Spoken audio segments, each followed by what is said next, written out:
É de chorar, Brasil. É de chorar, Brasil. Mais uma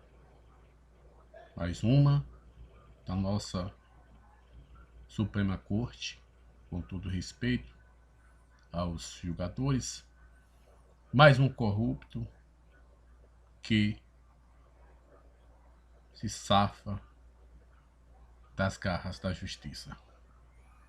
O escândalo aconteceu de 96 a 2002. Segundo estimativas, 30 bilhões de recursos do Brasil foram desviados para paraísos fiscais. O processo começou em 2002 e o acusado conseguiu se livrar no STF.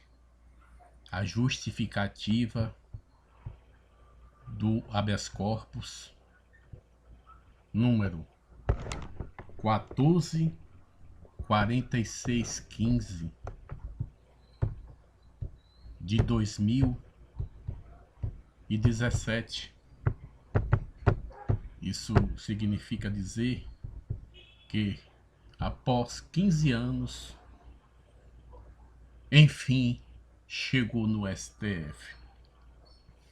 O processo em questão passou pela primeira instância em Curitiba, foi analisado no TRF4. O TRF4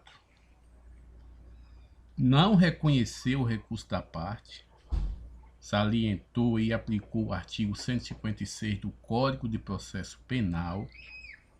O STJ referendou a tese do Tribunal Regional Federal e o STF afirma que o juiz julgou de forma imparcial, que foi suspeito porque, segundo a tese da defesa e do STF, o juiz foi acusador, mas o juiz não pode ser acusador, não existe essa possibilidade do juiz ser acusador.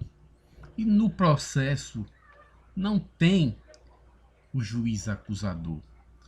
O Código de Processo Penal, ele diz no artigo 252, o juiz não poderá exercer jurisdição no processo em que tiver funcionado seu cônjuge ou parente, consanguíneo ou afim, em linha reta ou colateral até o terceiro grau, inclusive como defensor, advogado, órgão do Ministério Público, autoridade policial, auxiliar da justiça ou perito. O caso não se encaixa em nenhuma dessas hipóteses. Então o STF, mais uma vez, legislou ao colocar aqui no artigo 252, inciso 1º do Código de Processo Penal, o juiz acusador não é o juiz julgador. O STF vai além da Constituição Federal. Mais uma vez, um corrupto favorecido. E o povo brasileiro como fica?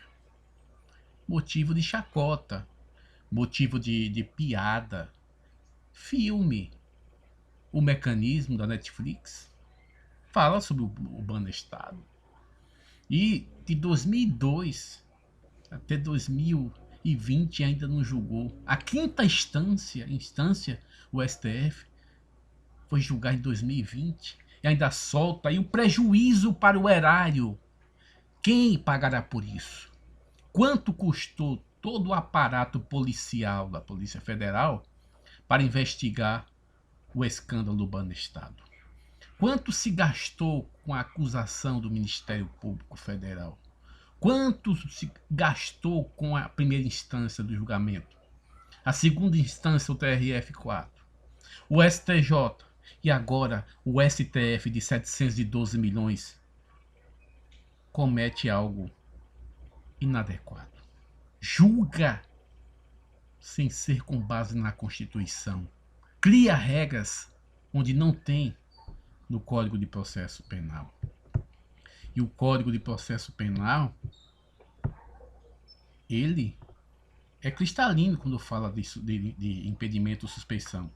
O impedimento ou suspeição decorrente de parentesco por afinidade cessará pela dissolução do casamento que ele tiver dado causa, salvo sobrevindo descendentes, mas ainda que dissolvido o casamento sem descendentes, não funcionará como juiz o sogro, o padrasto, o cunhado, o genro, o enteado, de quem for parte no processo. A suspeição não poderá ser declarada nem reconhecida quando a parte injuriar o juiz ou de propósito der motivo para criá-la. É o caso do habeas corpus do STF. O STF julgou habeas corpus 14.46.15 e a defesa alega que Moro foi acusador. Não tem isso no Código Penal, não tem isso no Código de Processo Penal, não tem isso na legislação brasileira. Mas o STF entendeu que tem. E manda quem pode e obedece quem tem juízo. Isso é de chorar. Isso é de ficar com a boca aberta. Que poxa é essa, Brasil? Que poxa é essa? O país onde não pune corrupto não tem futuro. Um país onde a corrupção compensa, onde a bandidagem leva vantagem, não tem futuro. Não queremos esse país para nossas crianças, para os nossos descendentes. Chega, STF. Chega de impunidade. Chega de legislar, de decidir com base em conceitos genéricos, conceitos próprios que não está na lei. Vocês estão criando um país que não é do agrado da população. Não queremos esse Brasil. Queremos um país justo, um país de honestos, um país que honre os pagadores de impostos. Por favor, respeitem a democracia. Respeitem o poder do povo. Que poxa é essa, Brasil? Que poxa é essa?